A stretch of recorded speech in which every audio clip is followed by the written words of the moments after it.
ফরেক্স এর ভিডিওতে আপনাকে স্বাগতম। নিয়ে আসলাম ফরেক্সের আরও একটা নতুন ভিডিও। তো আসলে বেসিক একটা ভিডিও মিস হয়ে গেছে, সেই ভিডিওটা নিয়ে আজকে হাজির হলাম। সেটা হলো ফরেক্স মার্কেটের ট্রেডিং সেশন। আমরা যখন ফরেক্স মার্কেট ট্রেড শুরু করি, সেই সময় কি হয় যে আমরা জানি যে ফরেক্স মার্কেট সপ্তাহে 5 দিন 24 ঘন্টায় খোলা থাকে। সেক্ষেত্রে আমি যেটা করতাম, সকাল ভোরবেলা ঘুম থেকে উঠতাম, উঠে মার্কেট ওপেন করে বসে থাকতাম। রাত যতক্ষণ পর্যন্ত ঘুম না আসতো, 2টা 3টা, ততক্ষণ পর্যন্ত ফরেক্স মার্কেটের সামনে বসে থাকতাম যে আমার ট্রেডিং সিস্টেমে কিংবা এই ফরমেশনে কখন মার্কেট আসবে, ওই টাইমে আমি ট্রেড করব। কিন্তু আপনি যদি ফরেক্স মার্কেটের ট্রেডিং সেশনটা বুঝেন, তাহলে আপনাকে এত লং টাইম ধরে কম্পিউটারের সামনে কিংবা মোবাইলের সামনে স্ক্রিনের দিকে তাকায় থাকতে হবে না। তাহলে আপনি জানবেন যে মার্কেটের এই টাইমটাতে মার্কেট সবচাইতে বেশি মুভ করে, তাহলে এই টাইমটাতে আমি বসে সময় দিলে আমি সবচাইতে বেশি প্রফিট করতে পারবো। তো চলুন বোঝা যাক ট্রেডিং সেশন।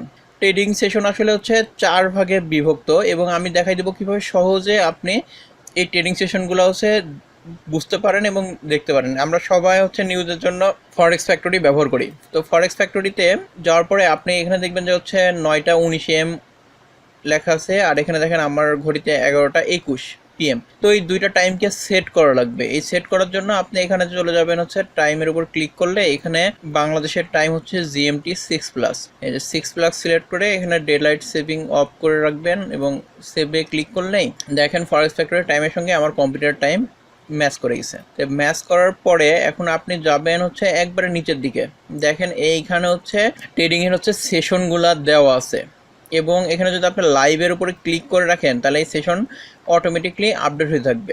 তো এখানে 4টা সেশনের কথা বলছিলাম। প্রথম সেশন সিডনি, তারপর টোকিও, লন্ডন, নিউ ইয়র্ক। এইগুলো যেগুলো বড় বড় ফরেক্সের বেজ মানে কারেন্সি আছে সেগুলার সেশন, এবং এই সময়গুলোতেই ফরেক্স মার্কেট সবচাইতে বেশি মুভমেন্ট করে।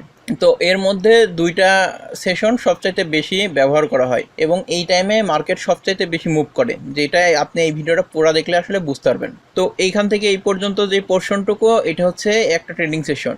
এইখান থেকে একটা যে পোর্শনটুকু, এটার একটা ট্রেডিং সেশন। এখান থেকে এই পর্যন্ত যেখানে, এটা আর একটা ট্রেডিং সেশন। তো ওখানে আপনার টাইমের গ্রাফ দেখেই বুঝতে পারছেন যে কোন ট্রেডিং সেশন কদূর পর্যন্ত আছে। তো সিডনি ট্রেডিং সেশন রাত 3টার সময় চালু হয়ে সেশন বন্ধ হয়ে যায় দুপুর 12টার সময়। এটা একটা বেসিক ব্যাপার হলো কি, যে এই সিডনির সময় ট্রেডিং সেশনের সময় ওই দেশের ব্যাংক, তারপরে কারেন্সি এক্সচেঞ্জ, স্টক মার্কেট, এগুলা ফুল ইয়েতে কাজ করে, মানে অফিসিয়াল লেনদেন হয়।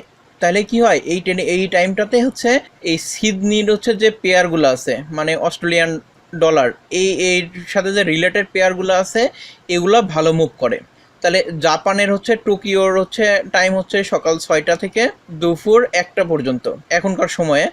তাহলে এই টাইমে জাপানের মার্কেটের যে stock market, currency exchange, bank, এগুলো সবচাইতে বেশি লেনদেন হয়। এই কারণে কারেন্সি মার্কেটটা ভালো মুভ করে।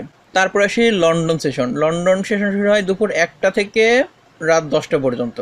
লন্ডন সেশনে লন্ডনের যে স্টক মার্কেট, কারেন্সি এক্সচেঞ্জ, তারপরে অন্যান্য যে আর্থিক লেনদেনগুলা, তারপরে অর্থনীতির ডিসিশনগুলা, সেগুলো এই ট্রেডিং সেশনের সময় আসে। তাহলে কি এই টাইমে সবচাইতে বেশি মুভমেন্ট হয়। এবং আপনারা অবশ্যই জানেন যে লন্ডন সেশন ফরেক্স মার্কেটের বেজ ধরা হয় লন্ডনকে। তাহলে এই টাইমটাতে লন্ডন টাইম থেকে ফরেক্স মার্কেটে সবচাইতে বেশি মুভ করে। এবং নিউ ইয়র্ক সেশন সন্ধ্যা 6টা থেকে 1টা 26 পর্যন্ত চলবে নিউ ইয়র্ক সেশন। তো এই সেশনগুলোতে আসলে সবগুলো সেশনে ভালো মুভ করে না। আপনি যদি London session two new York session পর্যন্ত ট্রেড করেন, এবং এইখানে দেখেন 2টা সেশন একসঙ্গে কম্বাইন্ড হয়ে গেছে, যে লন্ডন সেশন দুপুর 1টাতে চালু হয়েছিল, এখানে নিউ ইয়র্ক সেশন সন্ধ্যা 6টায় চালু হয়েছে।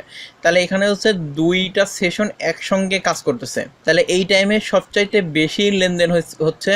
তাহলে এখানে আপনি ইউএসডি এবং জেবিপি, এই দুই পেয়ারে ট্রেড করে অনেক অনেক বেশি প্রফিট করতে পারেন। এই কারণে দেখবেন যে দুপুর 1টার পর থেকে একটা নির্দিষ্ট দিকে ফরেক্স মার্কেটে একটু বেশি মুভমেন্ট ক্রিয়েট হয়। তাহলে যেহেতু বেশি মুভমেন্ট হয়, সেই জায়গা থেকে বেশি প্রফিট করার চান্স অনেক বেশি থাকে। এটা হলো মূল ব্যাপার। তো ভিডিও যদি সামার আপ করি, তাহলে বলা যায় যে আপনি যদি ফরেক্স মার্কেটে নতুন হয়ে থাকেন, তাহলে যখন জানতেন না তখন আলাদা ব্যাপার, এখন জেনে গেছেন যে হচ্ছে এই টাইমগুলোতে মানে লন্ডন সেশন এবং নিউ ইয়র্ক সেশনটাতে সবচাইতে হচ্ছে বেশি মুভমেন্ট হয়, তাহলে এই টাইমটাতে যদি আপনি কম্পিউটারের সামনে কিংবা মোবাইলের সামনে বসেন তাহলে আপনার হচ্ছে প্রফিট করার চান্স অনেক বেশি থাকবে। কারণ হচ্ছে দেখলেন আপনি একটা ট্রেড ওপেন করলেন সিডনি কিংবা টোকিও সেশনে, মার্কেট মুভমেন্টই করতেছে না, খুব অল্প পরিমাণে পিস মুভ করতেছে, সেখানে আপনার প্রফিট করার চান্স অনেক কম থাকবে। তাহলে লন্ডন এবং নিউ ইয়র্ক সেশনে ট্রেড করলে ভালো হয়। এবং আপনার যে ট্রেডিং সিস্টেম, ওই ট্রেডিং সিস্টেম যদি শর্টার টাইম ফ্রেমে, এটা আসলে বেশি দেখা হয় যে কোন ট্রেডিং সেশনে আমি ট্রেড ওপেন করতেছি। লঙ্গার টাইম ফ্রেমে আসলে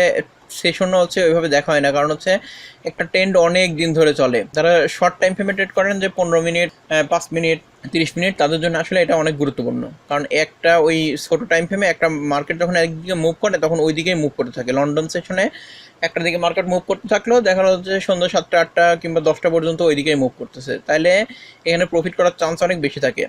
এবং যেগুলো স্লো মার্কেট বললাম সিডনি এবং টোকিও, তাহলে এই সময়গুলোতে সময় দিয়ে সময় নষ্ট করার কোনো মানেই হয় না। তো আশা করছি ভিডিওটা বুঝাইতে পারছি ঠিক মতো। তো ভিডিওটা সম্পূর্ণ দেখার জন্য ধন্যবাদ।